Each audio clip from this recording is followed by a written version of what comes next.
ఈ సభకు గవర్నమెంట్ వచ్చిన ఏడాది నరలోనే మీరు కదిలి వచ్చిందంటే మీరు కూడా ఒక నిర్ణయానికి వచ్చినట్టు కనబడుతూనే ఉంది. ఓట్లు ఎప్పుడు వస్తాయని చూస్తాను.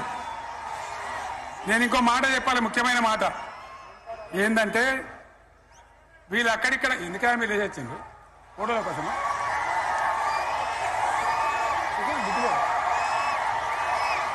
ఒక మాట చెప్పాలి.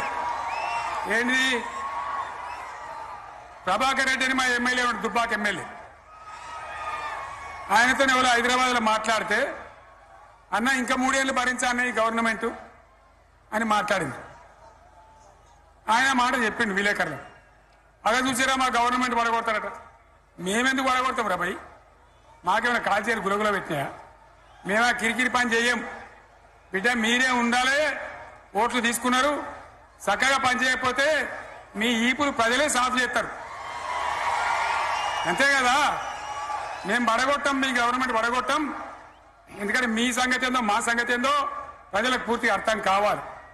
గులాబీ సైనికులకు నాకు ఒక్కటే మాట, మనం ఏనాడు మనం పుట్టిందే పదవులు త్యాగం చేసి, పుట్టిందే రాష్ట్ర సాధన కోసం, స్వార్థం కోసం మనం పనిచేయలే.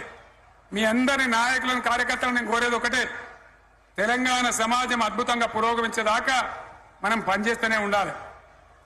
గవర్నమెంట్లో ఉన్నా ప్రతిపక్షంలో ఉన్నా ప్రజల పక్షాన ఉండాలి, ప్రజలకు అండగా ఉండాలి, ప్రజల సమస్యల మీద పోరాటం చేయాలి, వాళ్ళకు అండదండలుగా ఉంటూ పురోగమించాలి. అదే మన కర్తవ్యం. అందులోనే మనకు అన్ని పదవులు వస్తాయి. అది పెద్ద ఇష్యూ కాదు. ఎన్ని వేల మంది మనోళ్ళు ఎంత బ్రహ్మాండంగా ముందుకొచ్చారు. కాబట్టి మీరందరూ కూడా ఆ విధంగా రావాలి. లాస్ట్ మాట, ఈ సభ నిర్వహించినటువంటి మిత్రులు పోచంపల్లి శ్రీనివాసరెడ్డి గారికి, వినయ్ భాస్కర్ గారికి, పెద్ది సుదర్శన్ రెడ్డి గారికి, రవీంద్రరావు ఎమ్మెల్సీ గారికి, వారికి నేను ధన్యవాదాలు చెప్తా ఉన్నా. ఇక్కడ భూములు ఇచ్చి బ్రహ్మాండంగా ఆదరించిన ఈ ఎల్కతుర్తి